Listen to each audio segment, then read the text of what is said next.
Welcome to the exhibition. Just would like you to take you to a tour showing what is this exhibition is all about. So we start with the Gundam that we created, Yashin Kitomi, and then what Gunpla and Gundam is.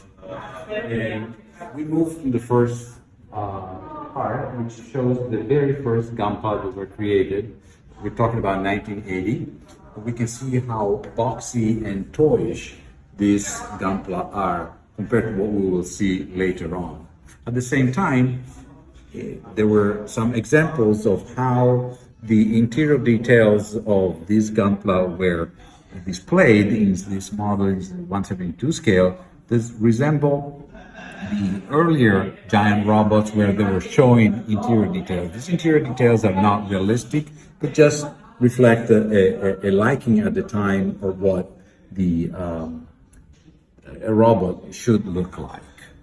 Then we move on to the second where we move to the 80s, and we have the evolution of the Gundam with some better poses and better design of various suits, like in this case.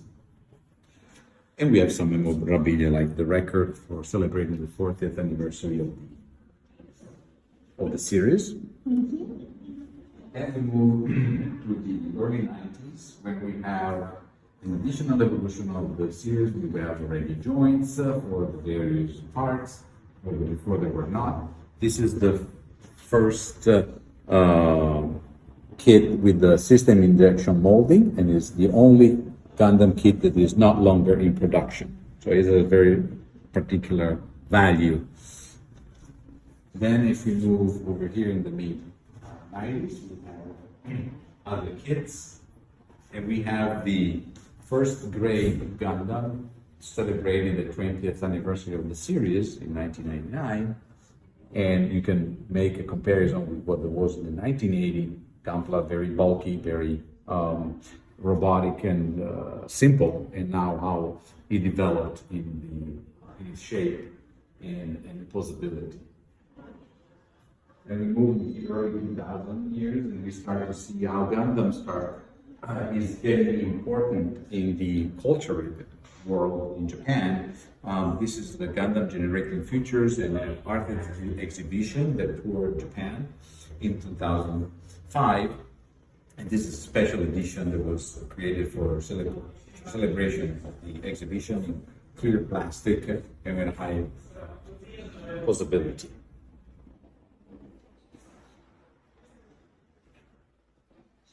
And when we move to the early 2000s, we have now an additional evolution of the mechas and their possibility and ability to pose. But also we see here a piece that is unique, celebrating the chain 711.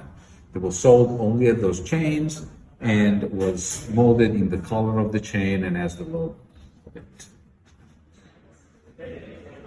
When we move to the mid-2010s, then we have the real grade example. Real grade are 144 scale with inner frame, a lot of more details than what it was in the past.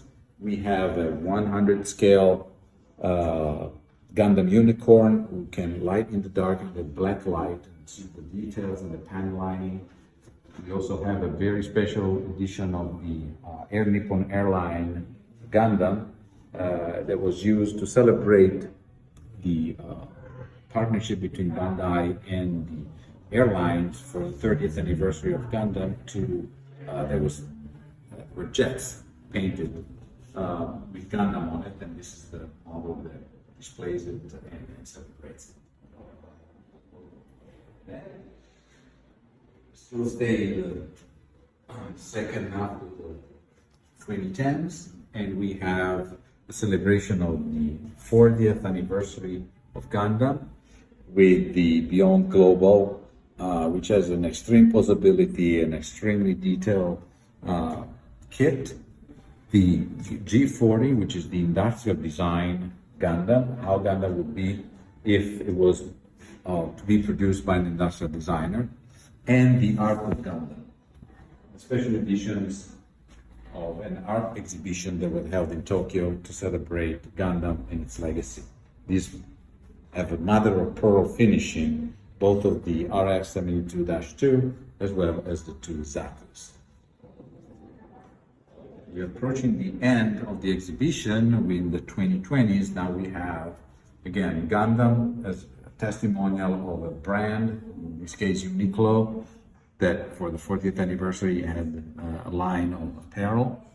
But then we also have the perfect grade. This is the titanium finish version. So it has this metallic sheen to it.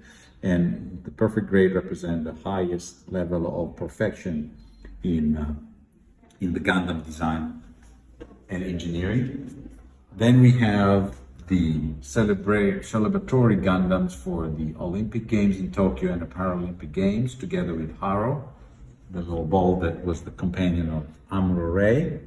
And this is the representation of the RX-78F00 Gundam, the one in Yokohama, the statue that actually in 1:1 scale that moves. And it was opened in 2021, and this is their representation.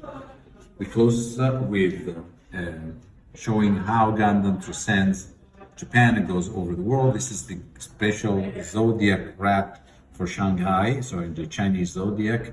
This is the Gundam celebrating. This is the only action figure compared to all the other pieces. There are Gunpla. This is an action figure, so it's static in the pose. And then move to the end with the Gundam Supreme Edition for the clothing firm Supreme that had this Gundam to celebrate the 40th anniversary. We have the perfect grade Unleash, the latest and greatest of the the perfect grade with an inner frame that made of 5 layers and a technical level of detail that is unprecedented in the history of Gunpla. And finally, we close with the Gundam as a PR ambassador of the Japan Pavilion in Expo Dubai 2020. The symbol of Japan toured the world that was decided by the Japanese government to be used for that exhibition. We have a display of the other boxes of some of the pieces, the white base, some clothing. And then the exhibition closes with the possibility to build Gundams on your own. We have an entry grade here, and we see that already some of the people present already built their 2 kits. So these 2 are representation of the tributes by Italian artists to Gundam. And on the walls, we also have the records of the first 2 movies, Gundam movies that came out in 1982. We have a number of CK, the preparatory drawings for the series. They are original from Bandai. And they're also on the other wall there. And the original 45 RPM records of the original series music, together with the special effects.